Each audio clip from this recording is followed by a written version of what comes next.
aga ma natukene sissevahetuseks veel kordan selle üle, et mis tänase selle koolituse idee on. Et kuna me ei ole nagu meediale sellist ohutusalast ülevaadet juba päris pikka aega teinud ja selle siis spordiala juurde on palju tulnud uusi nägusid, kes varasemalt ei ole nagu, kui meil viimati need koolitusi tegime kunagi, et siis ei ole seda koolitust siin vahepeal läbinud ja nüüd täna siis üritaks mõned asjad üle käia, et sellega me siis tagame eelkõige fotograafide, videograafide, meediainimeste esindajate enda ohutust kui ka siis ka pealtvaatajate ja rallisõitjate võistlejate ohutust, et täna me ei puuduta ainult seda, et kus te ise peaksite seisma selleks, et tagada endale ja teistele ohutu keskkond, vaid ka seda, et mida siis teha, kui on juhtunud õnnetus. Et teie kui nii-öelda akrediteeritud meedia esindajad siis oleksite ka informeeritud tegevustest, mida tuleb teha, kui on juhtunud õnnetus ja on vaja kiiresti abi kutsuda. Aga siit ma annaksingi sõnaäärja üle Avo Kristovile, kes on siis Eesti Autospordi Liidu ohutusvaatleja.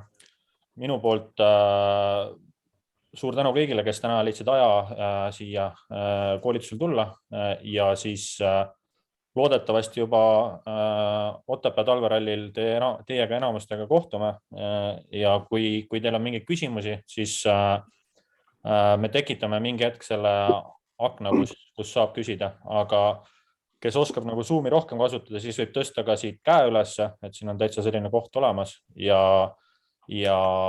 siis ma katsun siit vahepealt need küsimused sisse võtta. Aga palun, Aavo, mikrofon on sinu. Nagu Henri siin tutvustas, et Aavo Kristov minu nimi, et viimasel ajal ma olen teinud hulkaliselt julgestajatele koolitusi.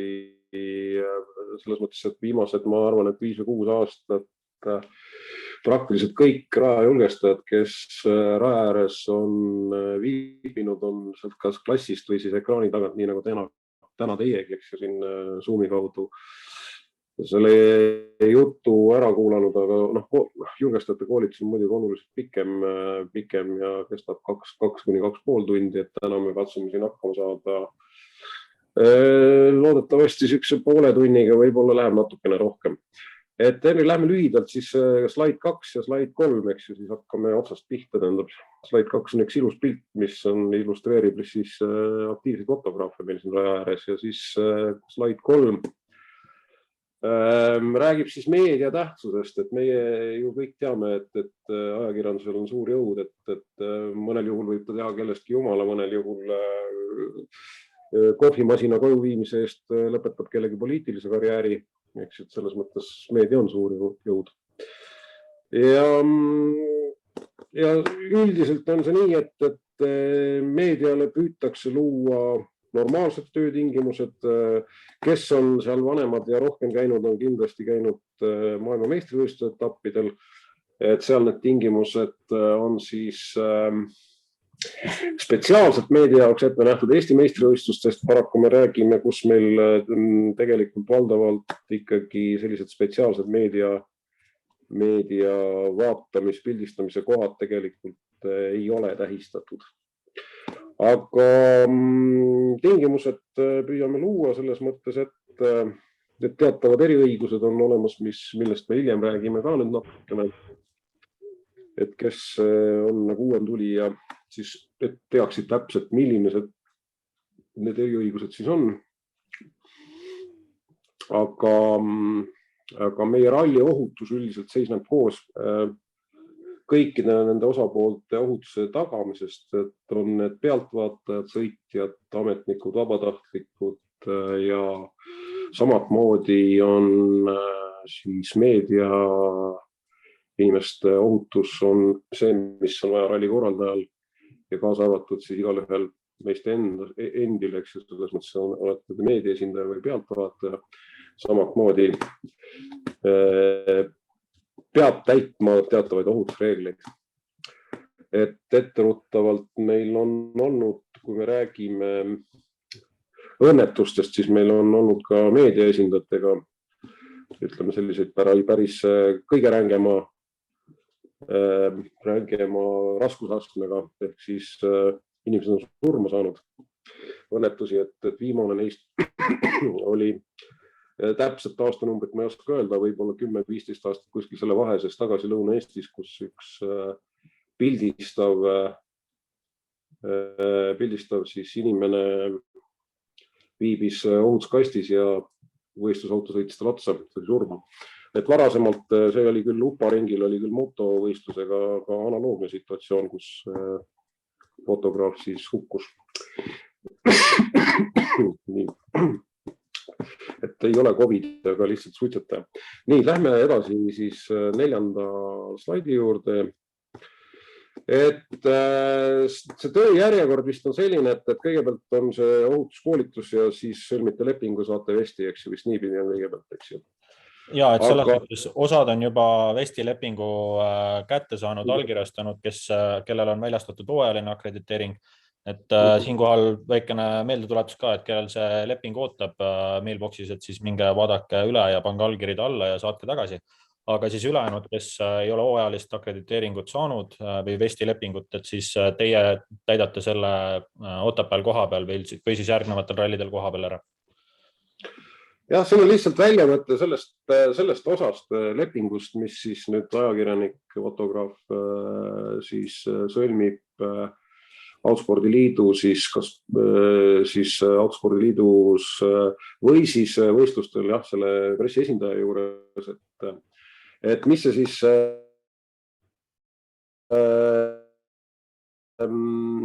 tähendab, siis lepingut allkirjastus järgnevat, et esiteks ta saab aru täies ulatuses autospordiga kaasnevatest riskidest, autosport on ohtlik. On teadlik autospordi esinevatest õnnestest juhtumite võimalikest tagajärgedest.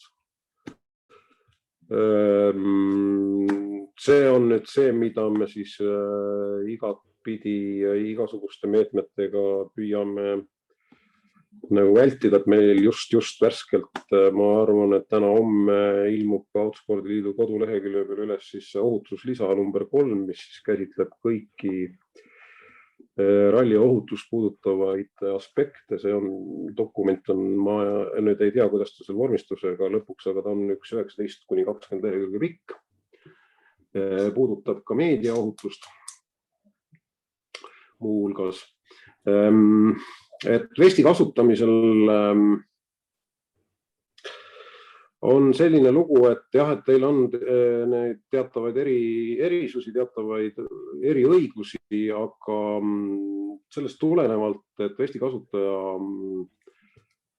nüüd siis vestist tulevad õigusi kasutab täielikult omal vastutusel ja ei saa paraku ta süüdistada võistluste korraldajat ega EAL-i juhul, kui on juhtunud mingi õnnetus, et samamoodi EAL vormistab igale koos registreerimisnumbriga antakse ka igale võistlusele siis kolmanda osapool vastu, kuidas selle kindlustuslepingu nimi on, ütleme tsiviilkindlustusleping sõlmitakse, mis on siis kolmandate osapooltega juhtunud kahjusid.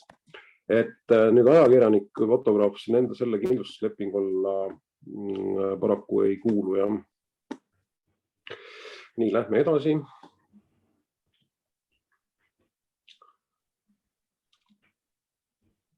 Nii, ma korra veel ütleks vahele, et siia selle lepingu või tähendab kindlustuse alla ei kuulu kindlasti ka fototehnika või üldse videotehnika, mis teil kaasas on. Et sisuliselt te vastutate kõige eest rajaääres ikkagi ise ja ainuisikuliselt, et seal mingisugused kindlustusi EAL-i poolt teile ei laiene.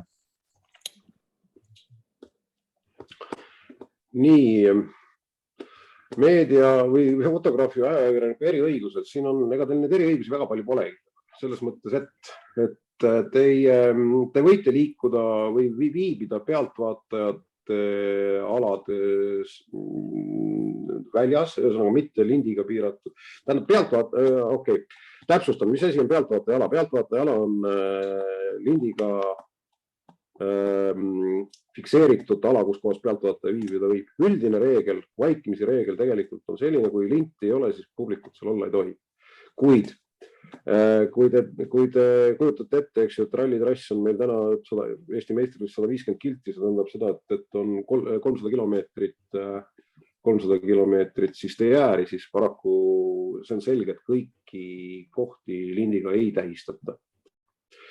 Ehk siis selle kohta on järgmine lause kõlab selliselt, et publik võib viibida ka sellisel kohal, mis on publiku lindiga tähistamata, kuid ohutuskohas. Sama nüüd kehtib alati ka nüüd meedia esindajale selles mõttes, et ta võib viibida pealtvaata, mitte ta ei pea viibima pealtvaata lindi taga või viibida näiteks selle ees, aga alati tuleb säilitada selles mõttes iseenda ohutus, et see koht ei oleks ohtlik. Võib liikuda ühest punktist teise või ületada lisakatseteks ju sellel hetkel, kui võistlus käib, vastavalt siis kuidas me ütleme, kokkuleppele julgestajaga või siis vastavalt tema instruktsioonidele.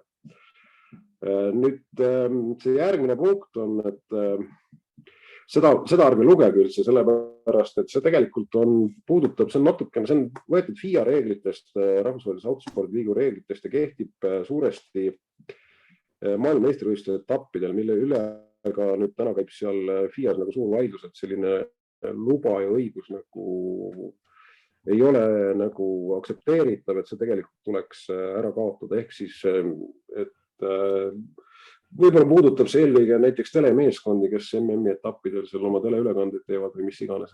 Aga meie Eesti võistlustel me ei ole seda rakendanud ja arvatavasti ei rakenda ka, sest see on ilmselt kaduv õigus. Ma korra segan vahele, et meil on siin kellelgi küsimus ka vist, et käsi on üleval. On OnePlus 8T keegi? No tšau, Timo on siinpool. Küsimus 2 tükki. Aavo, kas reegel, millest sa ütlesid, et kui ei ole linti, et siis ei ole pealtvaatajad lubatud, aga samas sa ütlesid, et kui pealtvaatajad on ohutustsoonis, et siis on nad justkui lubatud, et kas need natuke nagu vastu rääkivad omavahel ei ole, kas need tulevad kuskilt FIA spordireeglistikust või kus see nagu kirjas on esiteks. Ja teine asi on see, et see lõpuauto reegel vähemalt nagu mina ei ole FIA poolt saanud signaali permanentse esindajana, et see oleks nagu kaotatav. Ja põhjus, miks see nagu ongi sinna sisse kirjutatud, on see, et kuna väga paljudel rallidel, kus on publiku hulk suur Kesk-Euroopas, siis ainuke moodus, kuidas nagu meediadelegaat saaks nagu katsele peale, ongi stardist ja finišist ja katsete vahel ära tulla, sest vastasel juhul see list ei ole võimalik füüsiliselt. Vastan viimasele küsimusele, et me praegu räägime Eesti meistrivõistlustest ja Eesti vestidest, eks ju, tähendab, selles mõttes see informatsioon võib olla hetkel kuulujutu tasemel, tähendab, selle küsimuse üle me arutasime sellise inimesega nagu Priit Priimägi, kes on Rally Estonia ohutusülem, kes on kursis natukene just selle sama, võib-olla ka muude maailma rallidega, kuid eelkõige Rally Estoniaga, kus seda, eks neid asju täpsustatakse täpselt seal ajakirjanikele briefingule, eks enne võistlusi. Eesti meistrivõistluses meil selliseid briefinguid ei pea ja Priidu informatsiooni järgi on nagu see on FIA ohutusvaatlejal on nagu punane rätik väidetavalt. See on, aga hetkel ma räägin natukene võib-olla kuulujuttu sellepärast, et see ei pärine otse allikast, et ma ei kinnita ega lükka ümber, aga kuna toonitan veel kord, et me räägime Eesti meistrivõistluste etappidest, kui me sellist võimalust ei kasuta, siis sellele punktile siis palun mitte tähelepanu hetkel pöörata, et sellist õigust meil ei ole ja sellist võimalust ja sellist võimekust meil ei ole, et sellega nagu hakkama saada. Okei, aitäh sulle. Ja siis esimesele küsimusele vastuseks, et kui ma olen kuskil katse peal, kus ei ole linti, siis ma ei pea muretsema, et kui ohutusauto minust mööda sõidab, et ma rikun mingeid reegleid. Ja sellest, mis teile keelatud on, sellest ma räägin hetke pärast, eks ju, praegu ma räägin eriõigustest, eks ju, aga nendest asjadest, mis on keelatud, eks ju, need asjad on keelatud kõikidele, kaasa arvatud ka meedia esindajatele, et siis tegelikult on, et see vastus ongi nii, et FIA sõnastus ongi selline, et pealtvaataja alaks tuleb lugeda üldjuhul ala, mis on lindiga piiritletud, kuid juhul, kui lint ei ole võimalik paigaldada, siis pealtvaataja võib viibida aga ohutuspositsioonis. See sõnastus ongi selline. Ja omalt poolt ma täpsustaksin võib-olla veel seda ka, et need õigused, mis siin on, eriõigused, mis siin on välja toodud, kehtivad ainult juhul, kui kantakse meediavesti korrapäraselt, ehk siis ei ole kusagil fotokoti all ega kuskil tõmmatud lihtsalt fotokoti külge närtsu, et see vest peab olema näha, number peab olema näha ja see peab olema selgelt eristatav. See jutt tuleb ühe järgmise slaidi pealt ka näiteks. Nii, aga nüüd räägime sellest, mis on keelatud, lähme slaid 6 juurde. Et mitte keegi ei tohi viibida keelualas, ei pealtvaatajate, meedia esindaja, kohtunik ega julgestaja ise tähendab, eks ju. Siin on üks illustreeriv pilt, eks ju, et tähelepanelik vaatleja ütleb, et mis siin toimub, eks ju. Et selle pildi ma olen otsinud spetsiaalselt siia välja, see on ilmselt kuskil Saaremaa rallil ja mingi Subaru mütsiga vend istub seal, see on ka suhteliselt alapilt. Et sellele eelnevale jutule juurde, eks ju, et kui keelualas ei tohi viibida mitte kedagi, eks ju, samas lindi taga on õigus publikul või kellel iganes viibida, siis see pilt on siin näide sellest, kui valesti teinekord rada ehitatakse. Ehk siis ohutuse koha pealt on nagu selline asi, et kui ohutusauto või siis ohutusvaatleja näeb, et see rajaehitus on nagu selliselt ka püsti pandud, siis kiire reageering on selline, et üldiselt tehakse, ennem pigem julgestatakse üle, kui jäetakse tähelepanut, ehk siis lint võetakse ära, keeluära märk jääb kehtima. Ehk siis, mis on siis siit edasi, et mis on siis fotograafile või ajakirjanikule keelatud? Keelatud on viibida tingimusteta keelualas. Ehk mis on keelualad, et keelualad on üldiselt tähistatud, mõnel rallil harvemini, mõnel rallil paremini, kuid tingimusteta keelualad hakkab minema siis edasi slaid 7 näiteks, eks ju. Panen edasi, jah? Jah. Et keelualad on tingimusteta alati, kas nad on tähistatud või tähistamata väliskurvid. Üldiselt meil on mõnedel rallidel kasutatakse keeluala silt näiteks 1000, mõnel teisel rallil 5000, eks ju, nii kuidas keegi neid on jõudnud ja valmis trükkida ja maha taguda, eks ju, aga põhimõtteliselt on üldiselt väliskurvid tähistatud, kuid mitte kõik metsaalused, sellepärast, et tervet, nii nagu ma ütlesin, et seda ralliraja äärt võib olla kokku 300 kilomeetrit, eks ju, et seda nagu ei jõuta puht füüsiliselt kõike nagu tähistada. Aga edasi järgmine slaid, mis on siis veel keelualad? Et keelualadeks võivad olla ka sisekurvid tingimustes, kus on võimalik neid sisekurve lõigata. Ehk rallisõitja jaoks kõige otsem tee on alati ju võimalikult otse sõita, mida järsem kurv, seda suurem ajakadu. Et rallisõitjad kipuvad kurve lõikama seest poolt, mis tegelikult on teatava määrani lubatud, teataval määral keelatud, eks ju, aga see on nagu kohtunike teema, see ei ole meie teema. Aga teoreetiliselt võivad olla siis need samad kohad samamoodi ohtlikud, nii nagu väliskurvidki. Kaasa arvatud, eks ju, teie oma aparatuur, eks ju, mis seal võib kannatada saada ja nii edasi, et selliste asjadega tuleb arvestada ja siis eelkõige seda, et ise seal ei viibiks. Nii, lähme järgmise slaidi juurde. Et ohtlikud kohad on trampliinid, kus autod siis õhku tõusevad. Et kui see trampliinile peale tulek ei ole ka väga otse suunas, siis võib juhtuda selles mõttes, et tähistame ka need kurvi või trampliini algused keelualadena, kuid tingimusteta alati on trampliinid tagused keelualad. Nii, järgmine slaid.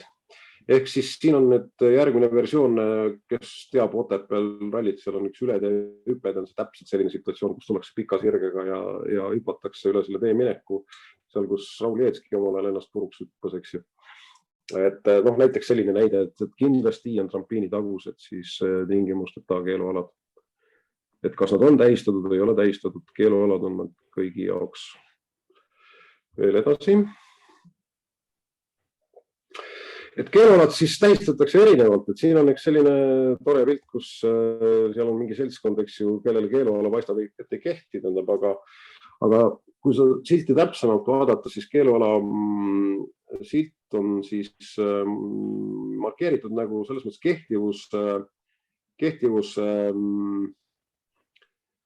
ütleme meetritega, et siin konkreetselt on näidatud, et keeluala sildist 30 meetrit igas suunas on siis keeluala. Keeluala siltidega on selline lugu, et kui ma olen küsinud ka siin suuremate tarkade käest, et milline on keeluala sildi mõjupiirkond, siis sellele täpselt keegi vastata ei oska. Selles mõttes, et kindlasti ei tohi viibida keeluala sildi vahetus läheduses, keeluala sildi ja siis ralliraja vahel näiteks, eks ju, et see on nagu kindlasti. Kaugel nüüd see keeluala silt kehtib juhul, kui seal ei ole meetreid peal, on sellist reeglid nagu ei ole, et milline ta siis see mõjuala peaks olema. Aga kindlasti peate te ise siis nagu vaatama ja veenduma, et kui on tähistatud mingi piirkond keeluala siltidega, et siis kui te olete seal lähedal, et see koht oleks piisavalt ohutu siiski. Nüüd tekib nagu...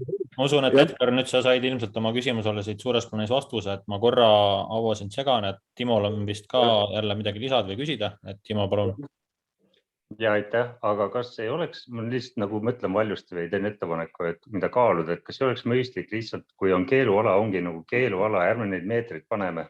Sest nagu praktikas läbi aastakümnete, mida ma võin juba öelda, on nagu see, et kui need inimesed hakkavad neid meetreid lugema, siis kui auto tuleb 50 km pluss tunnis ja 30 meetrit, siis ta saab igal juhul surma. Seal ei ole vahet, kas seal on 30 meetrit või 50 meetrit. Ja, see Timo on sul õigus, see sõltub situatsioonist, et paar aastat tagasi oli mul ralli korraldajaga suur vaidlus selle koha pealt, et tal olid keeluala sildid meetritega tähistatud 50 meetrit, eks ju. Ohutusplaanis oli kirjas, et keeluala 150 meetrit. Paigaldatud oli ühesõnaga 2 märki, 50 meetri märki, mis tähendas seda, et selle keeluala sildi mõju ala lõppes 100 meetri pealt, ehkki ohutusplaanis oli 150. Palusin ühe märgi juurde lüüa, eks ju, et 150 ka reaalses looduses nagu täis oleks vastavalt ohutusplaanile. Sellest oli suur vaidlus ja pahandus ja millega see lõpuks lõppes, et lõppes sellega, et täpselt selle 150 meetri peal, see oli üks trampliini tagune, 150 meetri peal see auto, mis rajalt välja sõitis lõpuks, siis seal kraavis selle koha peal maanduski. Ehk mis on jumala õige, eks ju selles mõttes, et need mõjualad on erinevad, sõltuvalt tõesti sellest, millise kiirusega see auto tuleb. Kui see auto tuleb, mul oli üks näitlik video, ma ei ole seda siia pannud, eks ju, oli sellest, kuidas, kas oli sinise Clioga sõitis, kas oli ta Rally Estonia või oli EOS, kas oli Kurvits, oli sellise nimeline võidusõitja, Timo, sa mäletad, eks ju, kes sõitis täie kiiruse pealt siis rajalt välja, kus auto tegi 9,5 tiiru ja kui meetreid, ma ei tea, kaugele ta lõpuks veeres, eks ju, aga ta veeres 3 posti vahet, mis reaalselt võiks ollagi 150 meetrit, eks ju. Ja veeres niimoodi, et veeres mööda paralleelselt teega tee ääres. Kui seal oleks tegemist selle koha, kus lõpuks seisma ei oli tegemist täiesti sirgega, mis tähendab seda, et oleks seal kurvi taga, siis ütleme ka 100 meetri kaugusel inimesed on, siis need oleks alla jäänud. No see oli õnneks nagu publikuvaba või koht. Nagu. Et selles mõttes meetrite koha pealt on igasuguseid jutte. Rally Estonial paar aastat tagasi rääkisin FIA esindajatega sellel samal teemal, et milline on soovitus, kas panna meetritega või ilma meetriteta. Üks ütles, et ei meetritega on hea idee, teine ütles, et ei meetrid ei tohi mitte mingil panna, sellepärast, et juhul kui, eks juhtub õnnetus, et teil on keeluala märgitud 50 meetrit, aga õnnetus juhtub 51. meetril, siis politsei tuleb ja paneb lindi peale, eks ju. Siis küsimus ongi politsei selline, et miks te olite veendunud, et see keeluala ainult 50 meetrit kehtib. Ühesõnaga, see ongi nii ja naad. Aga järgmisel slaidil on siis üks selline FIA poolt soovitatud keeluala märgistuste siis meetod, kus siis keeluala lõpp ja keeluala algus märgitakse ära ja iga 8-10 meetri tagant siis sinna vahele sellele alale siis nagu neid märke tuleks nagu lisaks panna. Ühesõnaga, see on pikk jutt selle kohta, et mis asi on keeluala ja kus kohas viibida ei tohi ei siis pealtvaataja, julgestaja ise ega ajakirjanik ega ka keegi teine. Nii, ja järgmine slaid räägib sellist asjast, kus on mis on hästi hea pealt, siin tuleb natuke vist rollida, on rea kaupa. Et hea koht, kus armastavad siis pealtvaatajad jah, nii, et pealtvaatajad armastavad olla ja kui ma rääkisin sellest fotograafist, kes Lõuna-Eestis surma sai, siis tegelikult tema paikneski selles samas ohutuskastis sees, eks ju. Ehk siis see on siis turvaümbrik, mis ehitatakse otsesõidusuundadele erinevatele ristmikele. Mis on selle mõte on see, et juhul kui sõitja eksib või on seal tehniline probleem või mingi muu probleem, siis sõitja ei hakka seda järsku kurvi ülemäärase kiirusega mitte kunagi võtma, ta sõidab sealt tee otsast otse, tähendab, sõidab läbi nende ohutuslintide. Et kui me siiamaale Eestis kasutasime kollast linti nende ehitamiseks, siis ma ei julge väita, et järgmine aasta keegi kollast enam ei kasuta, aga need saaksid olema järgmise hooajal nüüd selle ohutuslisa järgi punavalgest plastiklindid, mis on siis nagu FIA soovitus ja FIA nõue tegelikult, ütleme, neid ohutuskaste siis tähistada. Punavalgest lindist siin mul ongi nad, praegu siin ma parandasin ära, et punavalgest ohutuslindist tähistatud keeluala. Ehk siis ümbriku ees, sees ja taga on keelatud viibida. Taga selles mõttes, et ümbrikule eelneb alati või ütleme, sõidusuunast ütleme siis teistmoodi, järgneb alati kuni 150 meetri kaugusel dubleerlint. Selle dubleerlindi ja ümbriku vahel samat moodi ei tohi viibida mitte ühte isikut. Sest ei ole sellist rallit, kus neid turvaümbrik puruks ei sõideta. Mõnes positsioonis üks aasta ma mäletan Saaremaal üks pimeda katse oli, seal vist ei olnud ühtegi autot, mis ümbrikust lõpuks läbi ei käinud, seda ümbriku lõpuks polnudki, see oli nii puruks, eks ju. Et järgmisel pildi peal on siin mingi näide ka, nüüd eks ju, kuidas see toimub. Järgmine pilt oli, teeks scroll veel, seal tuleb see ohutuskaiste dubleerlint tulevad siit nähtavale nüüd. Et see on nüüd siis piltlikult siis lahti seletatud, et kuhu see turvaümbrik siis paigutatakse. Ta on siis selliste otsesuuna väljasõidualadele siis. Nii, siis järgmine pilt on meil, siit ilmus nüüd dubleerlint, eks ju, tagant hästi näha ülevalt nurgast. Ja järgmine pilt on siis, ühesõnaga niimoodi sõidetakse otse. Lintidest läbi. Ma vahepeal korra segan vahele korra, et meil oli alguses märgitud selles nii-öelda koolituse keskuseks 30 minutit, aga juhul kui kellelgi on vaja ära minna, et siis see salvestatakse ja saab hiljem jätkata siit, aga ma loodan, et kui teil on aega, et siis kindlasti läheme edasi sellega. Ma arvan, et mingi veerand tundi läheb veel siis. Jah, okei. Nii, lähme siis edasi. Veel siis ohutusest, et siis fotograaf oma tegevusega kuidagi moodi ei tohiks häirida võistluste sujuvat ja ohutut läbiviimist, ei tohiks häirida võistlejaid.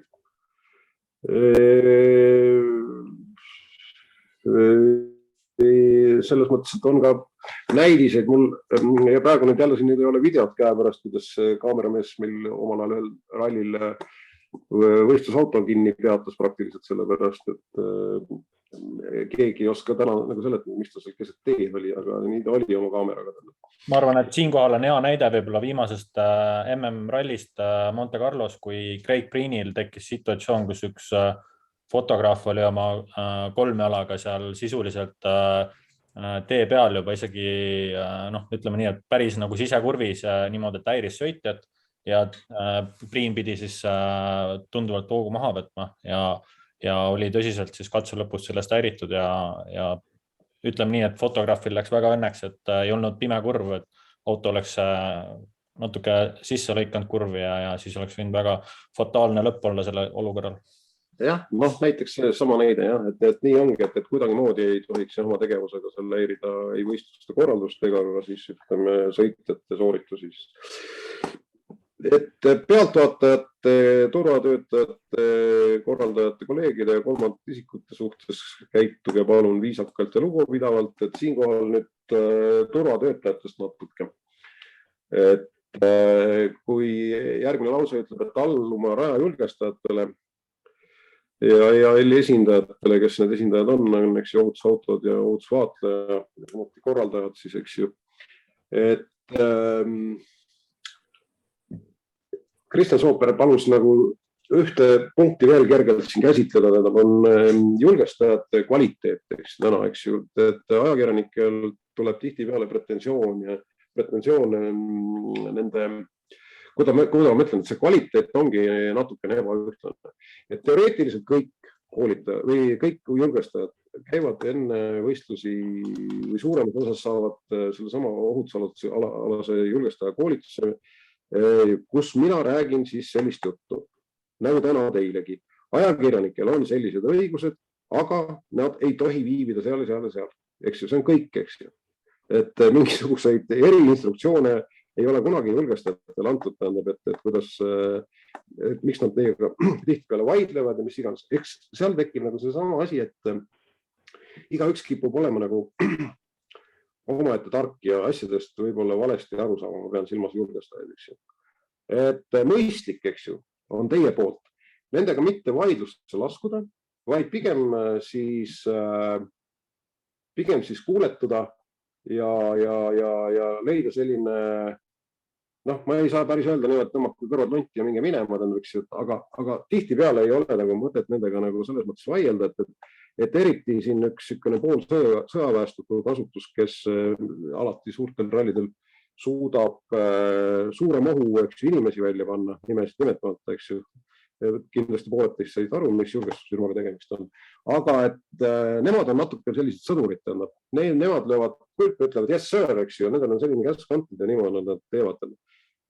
Et olge teie siis nagu targemad, paindlikumad ja siis ärge nendega vaidlusse laskuge, aga me püüame ikkagi nagu neile selgeks teha, millised on siis teie õigused. Et selle koha pealt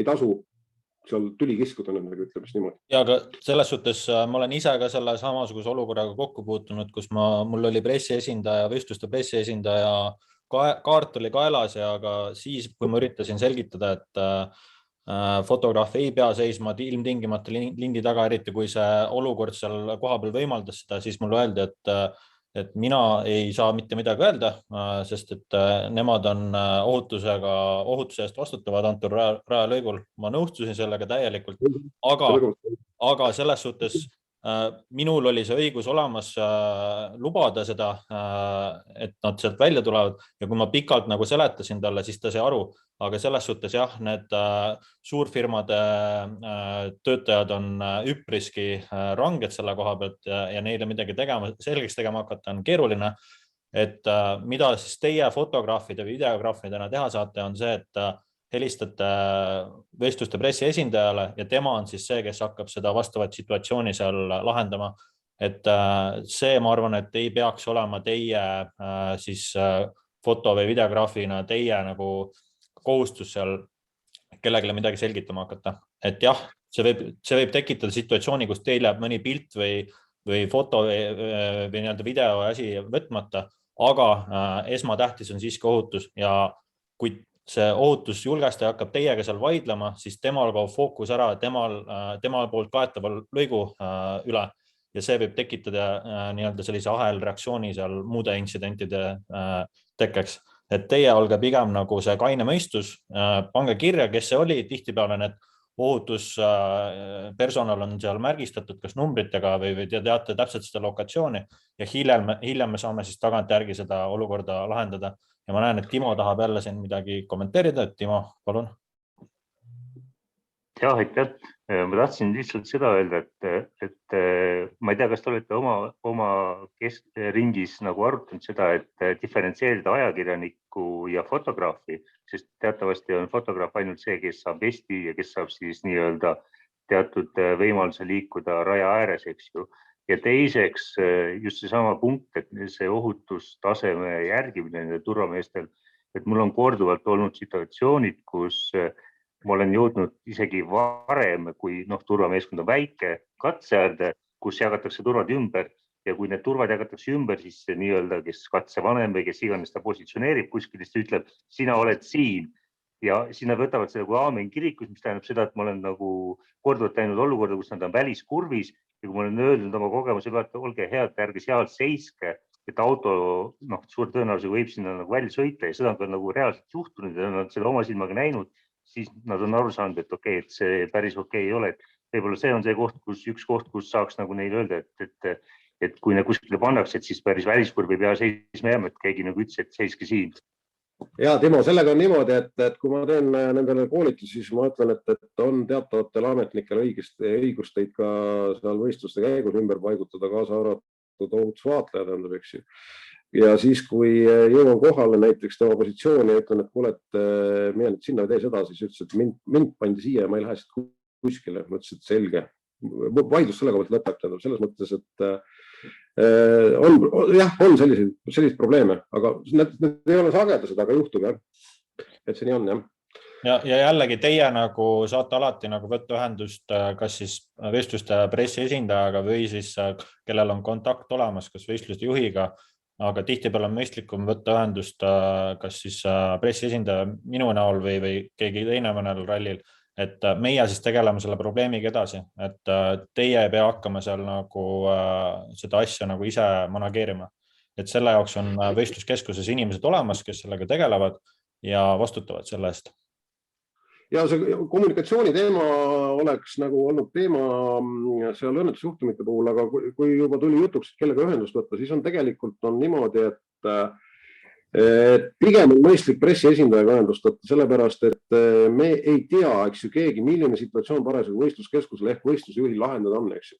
Et võimalik, et võistlusjuht ei võta toru erinevatel põhjustel või ei ole tal aega mingisuguse julgestaja positsiooni või selle asjaga parasjagu tegeleda, sest võimalik, et tegemist on mingisuguse kriisisituatsiooni lahendamiseks samal hetkel või midagi sellist, eks ju. Et pigem pressiesindajaga, eks ju.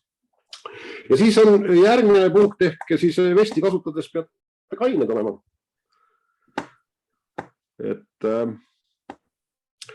see on siuke eetika küsimus ka samamoodi ja ma räägin julgestajatele ka, eks ju, seda sama asja, et nüüd sai see ka sisse kirjutatud selles ohutuslisasse number 3, mis kohe ilmub, et meil on olnud probleeme. Et ma praegu ei oska öelda, võib-olla Henri teab paremini ajakirjanikega samad probleemi, aga julgestajatega mina tean, on olnud sellised probleeme. Okei, lähme järgmise. See sama probleem oli tegelikult Saaremaa rallil ja lisaks sellele alkoholi teemale oli seal tegelikult ka probleem osades, mida me tegelikult ei ole puudutanud, on see keelebarjäär. Et oli palju vene keelt kõnelevaid julgestajaid ja siis tekkis seal situatsioon, kus kumbki osapool aru ei saanud, mida teine tal öelda tahtis ja lõpuks siis fotograaf tegi õigesti, et ta lihtsalt nii-öelda loobus vaidlemast ja üritada selgeks tegemast. Et kui sellist intsidendid tekivad, samamoodi võite kohe nagu ühenduda ja küll me leiame selle inimese, kes suudab temaga suhelda, aga ideaalis muidugi sellist olukorda ei tohiks olla, kus raja julgestaja ei oska siis riigikeelt. See on suurte rallide probleem, kus kaasatakse appi see nõndanimetatud idaosakond, et sealt tuleb siis seda teiskeelset. Okei, lähme siis edasi.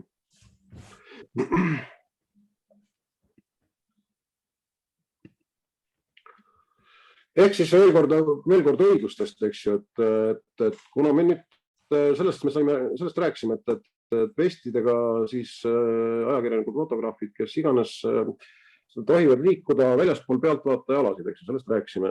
Nüüd on üks asi, mida me üritame nagu kogu aeg siin publikule selgeks teha ja on see, et uuemate reeglite järgi on selline reegel, et 30 minutit enne esimese auto starti ei tohiks rada mööda liikuda enam mitte keegi, ehk siis ükski pealtvaataja ja kes iganes. Aga nüüd ajakirjanikele selles mõttes on selline siis või vestiga inimeste, vestiga andjatel siis ütleme niimoodi on selline eriõigus, et nemad siiski võivad siis mööda rada siis liikuda selle 30-minutilise ajatsooni algusest. Põhimõtteliselt võite te liikuda ka see vist tuleb järgmine slaid, aga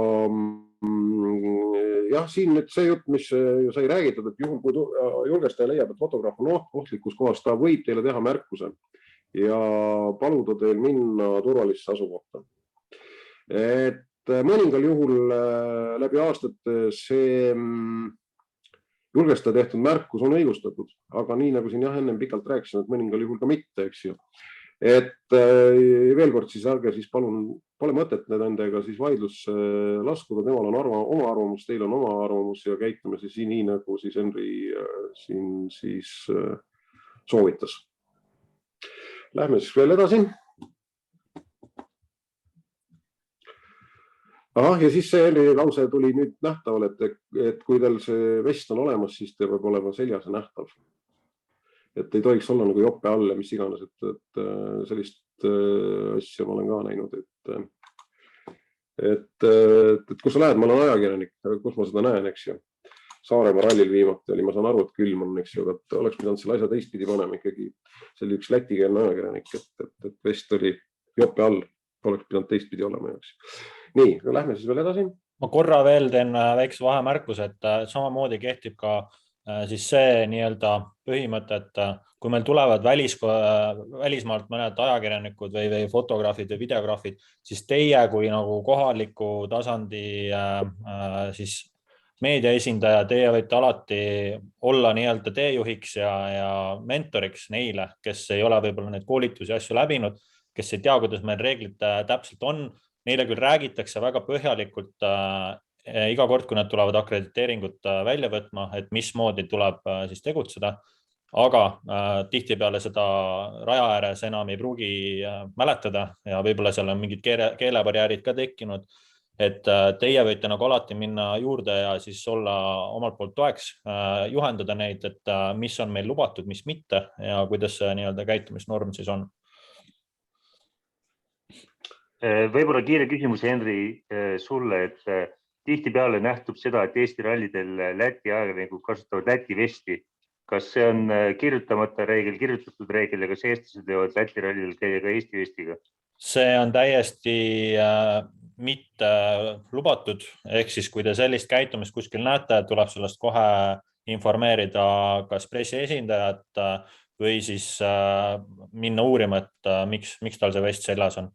Aga ideaalis jah, kohe kui te sihukest asja näete, et võimalusel tehke pilt ja siis võite mulle saata kas sõnumiga Messengeri või mis iganes või helistate.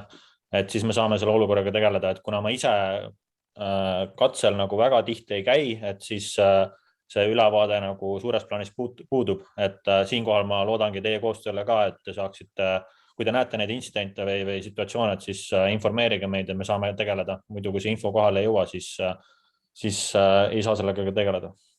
Järgmised 2 slaidi ongi nagu selle sisulised, eks ju. See on, et peaks olema sama värv kehtib sellel aastal ka, eks ju, Henri? Sama värv vestid. Edgar kohe vahepeal küsib, et kuidas lahendada olukorda, kui kanda seljakotti, fotovest üle rinna ja seljakoti ei ulatu ja siis 1 pool numbrist ei ole avalik. Jah, see on selles mõttes mingil määral probleem. Et kui on vähegi võimalik, siis võiks selle siis vesti tagumise poole kuidagi nagu üle koti visata. Aga ma saan aru, et see hakkab seal lipendama ja ta ei ole nagu mugav niimoodi, et kui ta selles ringi käib. Aga peamine on see, et see esimene pool oleks kindlasti nagu nähtav, et seda nagu kuidagi ära ei varjataks. Et ma saan aru, et seljakoti on vaja kanda ja see lahtine vest on natukene ebamugav, aga püüame jääda mõistlikuks selle koha pealt, et peamine on see, et oleks võimalikult nähtav. Et need peaksid olema need ametlikud EAL-i vestid, et vastuseks ka Timo küsimusele, eks ju, et see on see vest, mis annab neid eriõigusi ja erilubasid, eks ju, mis võimaldab siis fotograafil või siis ajakirjanikul tööd teha. Siin oli veel see küsimus ka, kas meie vest kehtib Lätis, kas sellele saaks ka vastuse? Sellele mina vastata ei oska, see Henri teab võib-olla. Minule teadaoleva info kohaselt see ei kehti Lätis, kuna Lätti minnes teil on vaja teha eraldi akrediteering ja seal kehtivad siis nii-öelda Läti autospordiliidu kehtestatud õigusnormid foto TV vesti kandjale, et hetkel ma ütlen, et see ei kehti Lätis. Mis sest, et vähemalt üks siis Läti meistrivõistluste etapp kuulub ka Eesti meistrivõistluste arvestusse, aga sinna minnes kindlasti nagu tuleb lähtuda kohalikest reeglitest. Ilmselt see on seotud akrediteeringuga ja ilmselt Läti võistluse korraldaja ilmselt väljastab oma vestid, jah. Et kui järgmine slaid ongi nagu selles mõttes, et need olid toredad poisid rallivideos.net, eks ju, tegid ilusad videosid, aga see ei ole ametlik vest, nii nagu siis ei ole ka siis Läti vest, mitte ilmselt päris kindlasti siis Eestis kehtiv ametlik fotovest. Nii, lähme õnnetusjuhtumite juurde. Nii, mida teha, kui sinu lähedal on juhtunud avarii? Selles mõttes, et meil on julgestajad saanud vastu instruktaaži, kuidas käituda. Küsimus on nüüd selles, eks ju, juhul kui julgestajad teoreetiliselt peaksid teadma, kuidas käituda. Vähemalt neile on sellest räägitud. Nüüd juhul kui, eks ju, võtame sellise situatsiooni, kus teie oletegi üksinda kuskil metsa vahel, ei ole lähema 500 või 300 meetri peal ühtegi julgestajat ja teie olete sellises kohas, kus on juhtunud õnnetus. Eks siis põhimõtteliselt on ralliautode liikumine kõik kaetud GPS-süsteemiga, ehk siis järgmine slaid, siin on lihtsalt näide sellest seadmest, mis ralliautodes täna meil paikneb. See on leedulaste süsteem, mida Eesti ralli meistrivõistluse etappidel kõikidel kasutatakse. Seal on olemas siis vajaliku informatsiooni edestamiseks võimalused autost välja ja väljast sisse autosse, ehk siis seal on võimalik aktiveerida sõitjatele punase lipurežiimid, näidata, et rada on blokeeritud, mis iganes, samamoodi auto, kui jääb seisma, siis kas siis õnnetuse või mingil muul põhjusel, siis vastavalt SOS või OK-nupp, mida siis võitlejad peavad ajutama. Ehk siis see informatsioon teoreetiliselt peaks jõudma võistluskeskusesse. Kas võistlejatega on kõik korras või vajavad nad abi? See on teoreetiliselt sellepärast, et tegemist on elektroonikaga või tegemist on GPS-sidega, mis teinekord on katkendlik või on selles seadmestikus mingisugune probleem või on arvutites mingi probleem. Et nende aastate jooksul, millal ma olen Eesti rallidel siin lähedal seda ohutusasja näinud, siis on juhtunud ühte, teist ja kolmandat. Ehk see süsteem teinekord veab alt, ehk siis selleks on ralli ohutuse tagamiseks kõik elektroonilised süsteemid dubleeritud käsitsi jälgimisel. Et see lihtsalt informatsiooniks, et sellised seadmed on siis võistlusautodes, igas autos sees, need on siis käeulatuses niimoodi, et mõlemad, nii juht kui kaardilugeja ulatuvad siis nende nuppudeni vastavalt, millist signaali siis on vaja sealt autost väljapoole saata. Kaasa arvatud, et seal on selline nupp, nagu mis näitab, et tulekahju on, eks ju, et seda saab eraldi aktiveerida, et kõik see informatsioon siis teoreetiliselt, ütlen veel kord, eks ju, peaks olema võistluskeskuses jälgitav, kuid 100% ei saa sellest kunagi kindel olla. Nii, ma küsin korra Aavo vahele seda, et kui peaks juhtuma situatsioon, kus mõlemad on blackout'is, ma olen seal kõrval, siis kuidas on teie nägemuse kohaselt kõige parem käitumine? Kas see, et ma õpin selgeks seal nupud, mida ma pean vajutama, või see, et ma näiteks helistan Henrile ja Henri hakkab juhendama edasi, mis teha? Okei, seoses seadmega jah, tähendab, õigustatud küsimus. Tähendab, teil ei ole mõtet hakata nende nuppude selgeks õppimisega tegelema. Seal võib olla rida erinevaid põhjusi. See auto võib olla kuskil puude vahel, ükski uks lahti ei käi, tähendab, eks ju. Või on uksed deformeerunud, eks ju, sa ei saagi neid uksi lahti, tähendab, ja nii edasi. Seda seadet ei ole mõtet torkida ega ei ole ka mõtet selgeks õppida, sest tegelikult on see niimoodi, et ma võin nüüd eksida, kas oli 20 või oli 40 sekundit. Juhul, kui OK-nupp ei vajutata autost, siis nii või teisiti automaatselt aktiveerub SOS-signaal. See võis olla 40 sekundit järsku.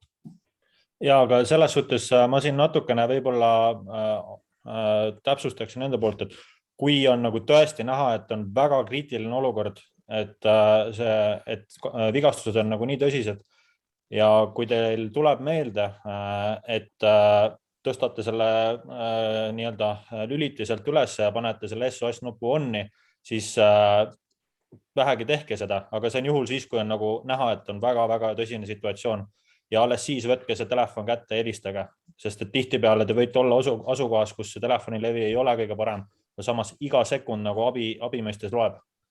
Et selle koha pealt ma isegi võib-olla ütleks, et SOS nupu kasutamine meedia esindajale võib-olla võiks seda isegi natukene selgitada, et kuidas see täpsemalt toimib. Ma selles mõttes olen nõus, et elu on näidanud neid kriitilisi situatsiooni, kus tuleb otsuseid teha ja kus mõnikord turvad jooksevad täiesti kokku ära ja kuskil kadakate vahele peitu ja kui ma olen üksinda ja ma peaks olema justkui võistlusauto juures, kus on nagu vigastatud veidusõitja pluss nurga tagant tuleb keegi flat out, et see on väga keeruline, et seal tuleb väga kiiresti väga õiged otsuseid teha. Seal on, turvatöötajad saavad üldiselt sellise juhise, ma räägin sellest ka, eks juhul kui on juhtunud õnnetus, siis turvatöötaja ülesanne on võtta ühendust oma kiiruskatse ohutusülemaga ja selgitada situatsiooni, mida ta näeb. Eks ju, rääkida sellest, mida ta näeb ilma diagnoose panemata. Tema ülesanne on see, järgmine ülesanne on vahetult koheselt või samaaegselt, eks ju, säilitada sellel positsioonil ohutust. Et tema hetkel rohkem midagi teha ei saa, kui ta peab säilitama positsiooni ohutuse ja annab informatsiooni juhtumi kohta, eks ju. Et kui me lähme nüüd järgmise slaidi juurde, siis põhimõtteliselt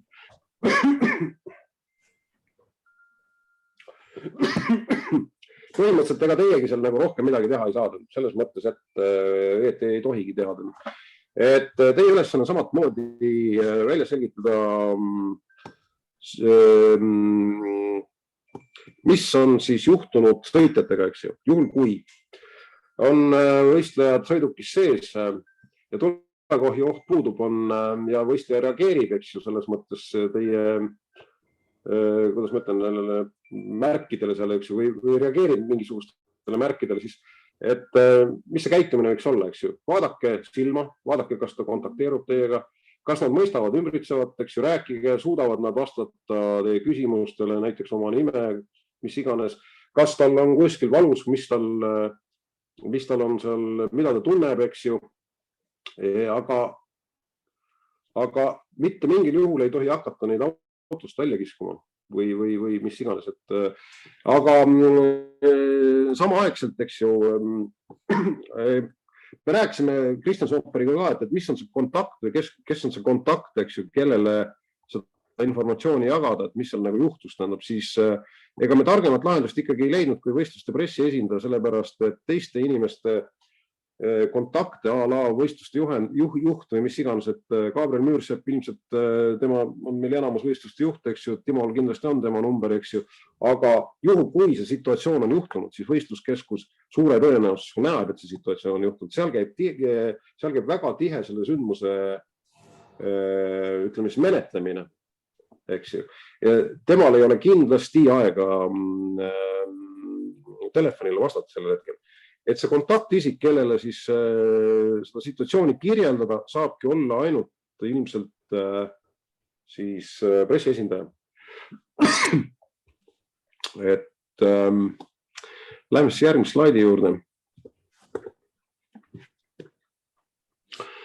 Et ainukene võimalus või ainuke asi, mida te teha oskate vastavalt oma siis oskustele ja võimetele on siis eluohtliku verejooksu peatamine, kasutades otsest survet, eks ju, juhul kui teil selleks on oskusi, ma ei tea, mõni ei kannata verd, eks ei saa lähedale tullagi. Et tagada siis avatud hingamisteed, pea ja kaela fikseerimine, see on nagu selles mõttes, mina ei pea seda õigeks, need juhised on võetud kõik FIA ohutusjuhendist, pea ja kaela fikseerimine, las sellega tegeleb ikkagi pigem kiirabibrigaad, eks ju. Kontrollib, kas nad hingavad ja kõik sellised tähelepanekud, mida te suudate teha, siis kõik see siis, palun siis kirjeldage seda situatsiooni, siis selle telefoni muud ilmselt sidevahendit ei ole, eks ju, või ainult telefon pressiesindajale, eks ju, ja siis ja siis see on kõik, mida te teha saate, eks. Ja võib-olla väike ääremärkus veel see, et enne kui te asute üldse midagi tegema, siis kõige primaarsem on see, et te veendute enda ohutuses. Et kui see auto on nagu tõesti väga ohtlikus nii-öelda asukohas, siis pigem tuleb hoolitseda sellest, et ise olete ohutuse kohas ja et seal ei tekiks mingeid lisa nii-öelda kannatusi. Jah, et see nüüd kirjeldab situatsiooni, kus te olete metsa vahel tõesti nagu üksinda, seal ei ole julgestajad, seal ei ole ühtegi pealtvaatajat, seal ei ole mitte kedagi, tähendab, eks ju. Selles mõttes see situatsioon siis muutub oluliselt keerukamaks, kui te oletegi üksinda. Kui teil on seal keegi lähedal, eks ju, siis on võimalus neid funktsioone seal võib-olla natukene jagada, et võib-olla on võimalik keegi saata järgmist autot hoiatama või on siis võistlusautos tavaliselt seal luukpäraga autol on taga, kuidas ma ütlen, selle risti turvatoru küljes on ohukolmnurk, eks ju, pagasniku autodel on ta kuskil seal pagasnikus või tagumise istme koha peal, ma isegi ei oska täpselt öelda, kus need seal autodes erinevates on, et võimalik on saata kedagi seda ohukolmnurka paigaldama, kusjuures ohukolmnurga paigaldamise põhimõte on selline, et tuleb panna sama poole teed, kus kohal asub takistus, siis sama kaugele tee äärest, kui kaugele ulatub takistus, eks ju. Et juhul, kui on kurvi taga, tavaliselt sirgetee peal ju välja sõidata, eks ju, see välja sõitnud auto ongi kuskil kurvi taga. Et ta peab olema võimalikult nähtavas kohas, mitte vähem kui 50 meetrit õnnetuspaigast, eks ju. Näiteks seda on võimalik teha, eks ju, saata keegi seda ohukolmnurka paigaldama või siis saata keegi sinna hoiatama nende käemärkidega, eks ju, et on takistus teel või siis üks asi veel on selline, et kaardilugeja pea kohal asub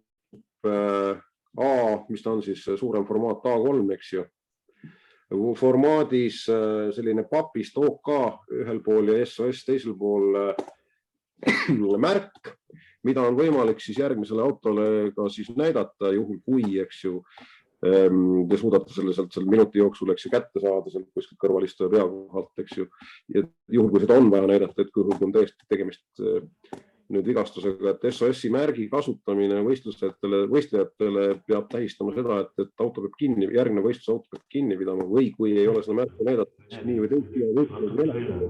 teisiti kinni pidama, eks ju. Et käitumised veel, et kiivrit peast mitte mingil juhul võtta ei tohi, ainukene põhjendatud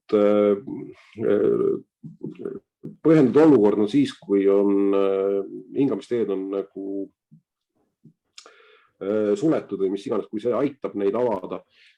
Samas, eks kiiri äravõtmine ei olegi nii sama lihtne tänapäeva autodel, seal on need kaelatoed ja need kiivrid on klambritega rihmade all kinni, tähendab, ega seda peab oskama, tähendab, et seda kiivrit ära võtta. Nüüd inimese sealt autost välja aitamine on põhjendatud ainult, siin on küll öeldud ühel juhul, et kui on tekib tulekahju, tegelikult teine variant on veel, mida on ka Eesti rallidel juhtunud või vist tegelikult Eesti rallisõitjatega Lätis tegelikult hoopis on see, et kui tekib tulekahju või on uppumisoht. Ehk siis, kui on võimalus veel suuremale kahjustusele, sellisel juhul on ainukene õigustus see sõitja sealt autost välja kangutada. See ei ole täna nii lihtne sealt, eks neid kätte saada, sellepärast eriti juhti, kus on veel külje peal on turvatoru ja auto võib olla deformeerunud ja siis on rool on seal ees ja mis iganes. Aga see nüüd võimalus ülesanne peaks olema päästjatel ja kiirabil, et muul juhul ei ole õigustatud selle inimese sealt välja võtmine, sellepärast, et võivad olla selja, kaela, mis iganes vigastused ja kiirabibrigaadid teavad ise, kuidas sellistes tingimustes käituda. Et meie seda ei tea, meil ei ole meditsiinilist haridust. Nii.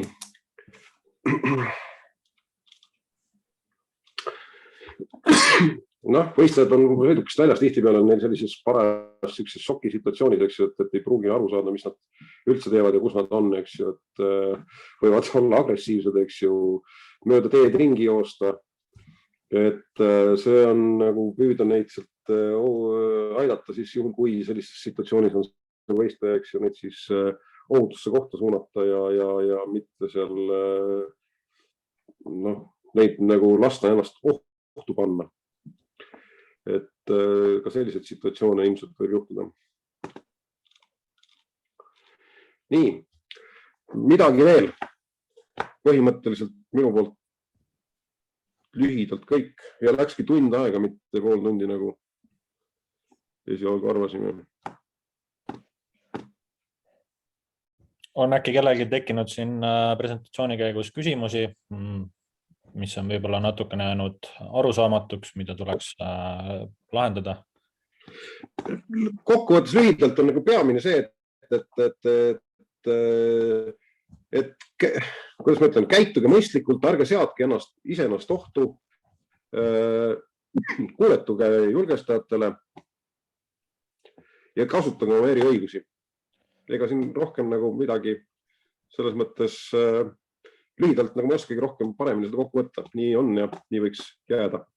Ja, et nüüd meid ees on ootamas talveralli, mis on selles mõttes natukene erilisem kui muidu tavalised rallid, et ma nüüd ei ole Otepääl ise käinud, aga juhul kui seal on nagu vähe rohkem lund, et siis on need hanged ja lumi on paks ja arvestage siis sellega, et see liikumine on raskendatud, et veenduge ikkagi 7 korda ennem ohutuses, kui te hakkate kusagile mingit asukohta valima. Et tihtipeale võib tunduda, et see ohutu ära minemise tee võib olla justkui nagu käega katsutav, aga kõik see lumi ja muud asjad, mis seal lume all peidus võivad olla, et see võib muuta seda olukorda kardinaalselt. Arvatavasti on seal paks lumi, sellepärast, et viimane jutt oli mul eelmine nädal, siis nad ütlesid, et hanged ainult kasvavad, et pidevalt sajab lund. Nüüd on muidugi sulad vahelud siin, aga